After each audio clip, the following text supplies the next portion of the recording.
Hello दोस्तों, प्रतिमा GS academy पे आप सभी का स्वागत है। दोस्तों, महत्वपूर्ण टॉपिक के साथ हम करंट अफेयर्स को लेकर के आए हैं और आप लोग कापी कलम उठा करके लिखना शुरू कर दीजिए। शुरू करते हैं। रेड पांडा कार्यक्रम।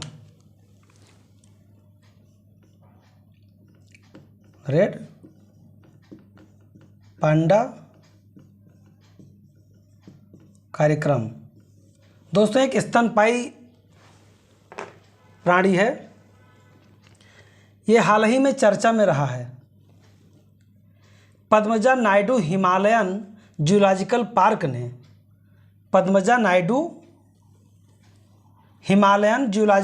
ने लगभग 5 वर्षों में 20 रेड पांडा को जंगलों में छोड़ने के लिए महत्वाकांक्षी कार्यक्रम चलाया है।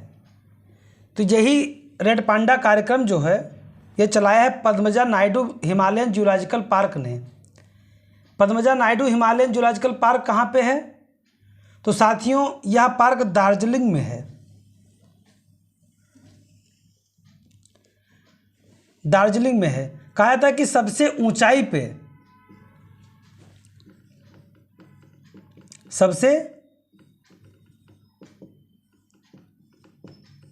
पर स्थित पार्कों में से एक है।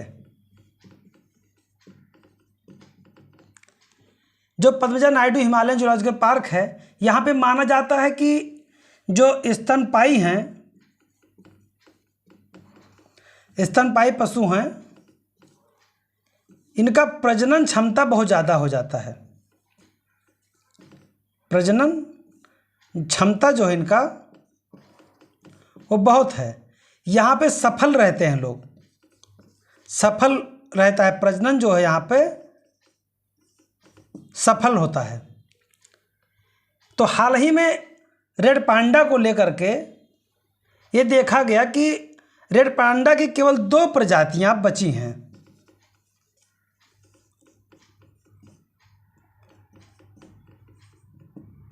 वो 2 प्रजातियां कौन कौन सी हैं? एक है विशालकाय पांडा और दूसरा है रेड पांडा।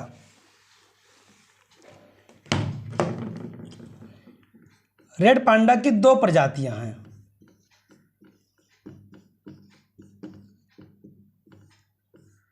एक है विशालकाय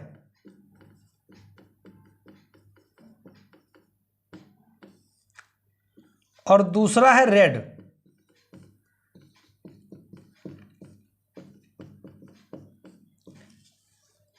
तो यही 2 प्रजातियां बची हुई हैं। और ये प्रजातियां कहाँ कहाँ पाई जाती हैं? ये पाई जाती हैं आपके भारत में, पाई जाती हैं आपके नेपाल में, भूटान में,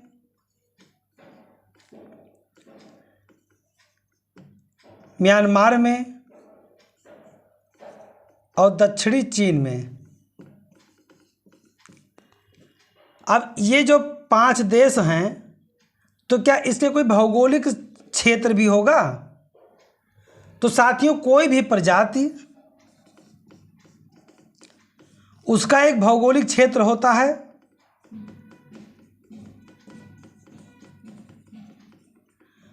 जहां उसके आवास होता है। तो ये भौगोलिक क्षेत्र भारत, नेपाल, भूटान, म्यांमार और दक्षिणी चीन किस तरह का है?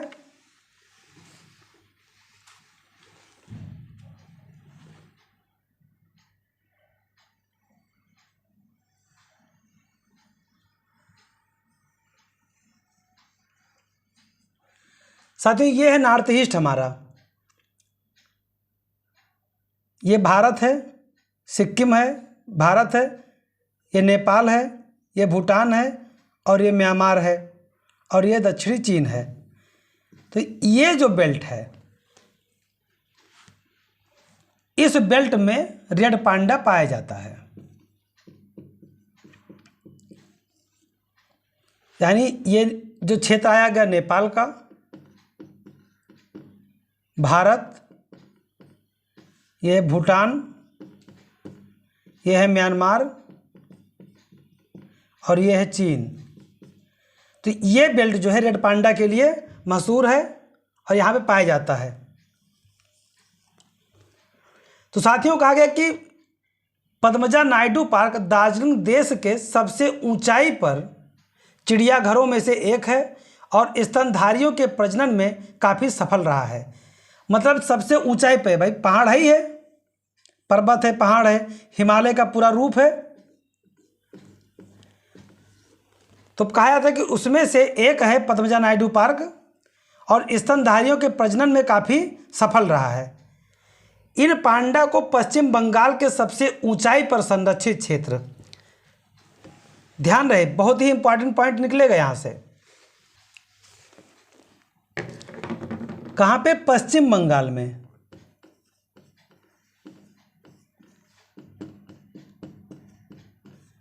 सबसे ऊंचाई पर।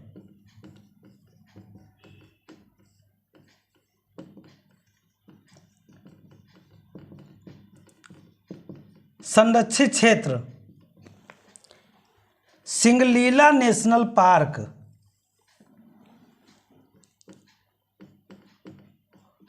सिंगलीला नेशनल पार्क यहीं पे छोड़ा जाएगा। जो रेड पांडा होगा वो यहीं पे छोड़ा जाएगा। पश्चिम बंगाल के सबसे ऊंचाई पर संरक्षित क्षेत्र सिंगलीला नेशनल पार्क, ये बहुत ही इंपॉर्टेंट है, मोस्ट इंपॉर्टेंट, में छोड़ा जाएगा। और मैंने बताया कि भारत में पाया जाता है, नेपाल में पाया जाता है, भूटान में पाया जाता है, म्यांमार में पाया जाता है और दक्षिणी चीन में पाया जाता है। IUCN की जो सूची है उसमें यह लुप्तप्राय में पाया जाता है। यह एक संगठन है जो लुप्तप्राय प्राणियों के बारे में रिपोर्ट देता है।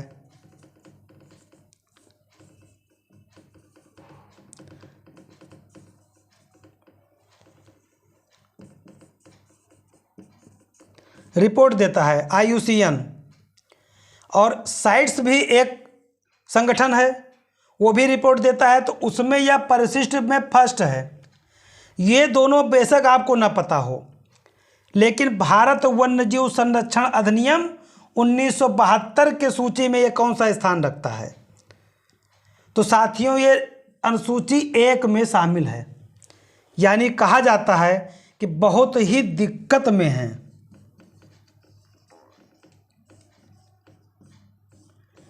तो ये ध्यान रहे, वन्यजीव संरक्षण अधिनियम 1972 के तहत। साथियों रेड पांडा जो सिंगलीला नेशनल पार्क में छोड़ा जाएगा और ये Padmaja Naidu Himalayan geological park के माध्यम से 5 वर्षों में 20 रेड पांडा छोड़े जाएंगे। ये मोस्ट इंपॉर्टेंट है, इसे आप लोग ध्यान रखिएगा।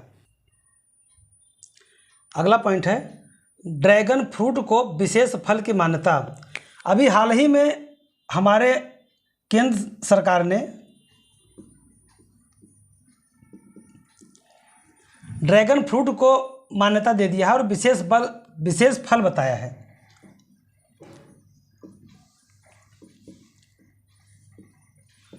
विशेष फल का दर्जा दिया है। किसको दिया है? ड्रैगन फ्रूट को।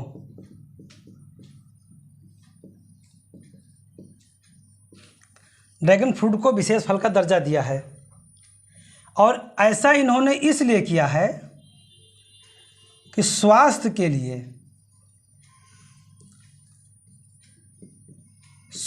लिए बहुत ही लाभदायक है।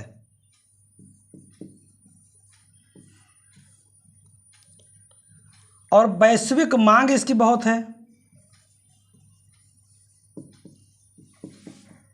वैश्विक मांग बहुत है। तो एक तो स्वास्थ्य को ध्यान में रख करके और दूसरा वैश्विक मांग इसकी बहुत ज़्यादा है। इसका मार्केट यानी बाजार बहुत अच्छा है। तो इसको ध्यान में रख करके केंद्र सरकार ने ड्रैगन फ्रूट को विशेष फल का दर्जा दिया है। और ड्रैगन फ्रूट उगता कैसे है, या इसका किसी और नाम से भी जानते हैं, तो हिलोसेरियस कैक्टस पर उगता है।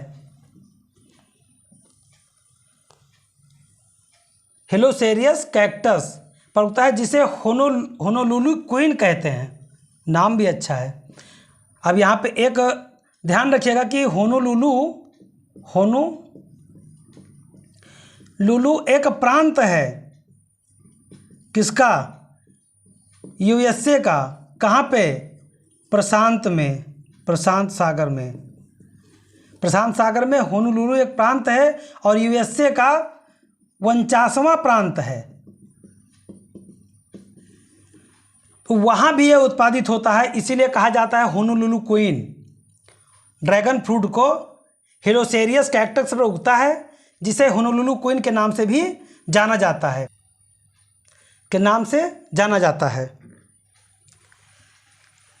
कोई भी देश किसी भी फल को, किसी भी वस्तु को आगे जब करता है, या तो उसके देश हित में हो,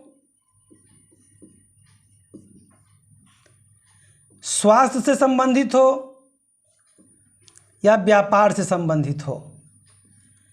तो दोस्तों ये तीनों से संबंधित है और तीनों से लाभदायक है।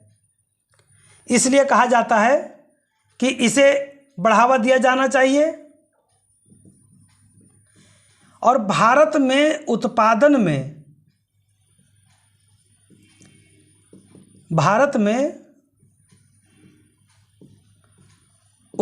में मिजोरम सबसे आगे है। मिजोरम सबसे आगे है। और बेसिकली ये विश्व में यह फल कहाँ सबसे ज़्यादा उत्पादित होता है, तो दक्षिण मैक्सिको और मध्य अमेरिका, यानी दक्षिण मैक्सिको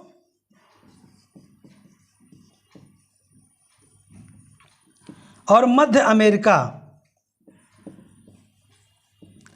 यहाँ पे ड्रैगन फ्रूट का उत्पादन सबसे ज़्यादा होता है। अब ये मध्य अमेरिका और मैक्सिको आपको नज़र कहाँ आ रहा होगा,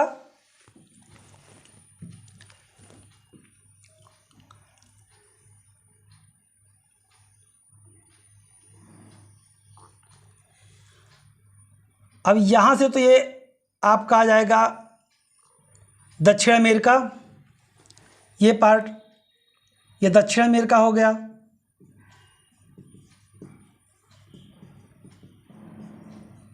और ये उत्तरी अमेरिका हो गया। साथियों यही मध्य अमेरिका है और ये मैक्सिको ऐसे है। तो यहाँ पे इसका उत्पादन होता है और यही के पास में एक होनोलुलु प्रांत भी है। वो होनोलुलु प्रांत किसका है, यूएसए का है। तो दोस्तों यहाँ पे उत्पादित होता है मैक्सिको में और मध्य अमेरिका में, और इसकी मांग विश्व में बहुत ज़्यादा होने के नाते, और सबसे जो बहुत महत्वपूर्ण बात यह है कि जो लोग शुगर के बीमारी होती है जिसको, उसमें ये फल बहुत खाया जाता है, बहुत ही उपयोगी होता है। यानी मधुमेह के रोगियों के लिए बहुत ही यूजफुल है। इसमें आयरन, कैल्शियम, पोटेशियम और जिंक जैसे पोषक तत्व पाए जाते हैं। तो ये फल बहुत महत्वपूर्ण है। साथियों ड्रैगन फ्रूट का जो विशेष फल का दर्जा भारत सरकार के द्वारा दिया गया है, इसके उत्पादन को बढ़ावा देने के लिए। तो साथियों मधुमेह के रोगियों के लिए ये बहुत ही उपयोगी है। इसमें सारे पोषक तत्व पाए जाते हैं और भारत में सबसे ज़्यादा उत्पादन मिजोरम में होता है। मिजोरम में सबसे ज़्यादा उत्पादन होता है। तो दोस्तों मैं अपने क्लास को यहीं पे समाप्त करता हूँ और आप लोगों से निवेदन करता हूँ कि ज़्यादा से ज़्यादा लोगों को शेयर करें, लाइक करें, सब्सक्राइब करें। धन्यवाद। जय हिंद, जय भारत।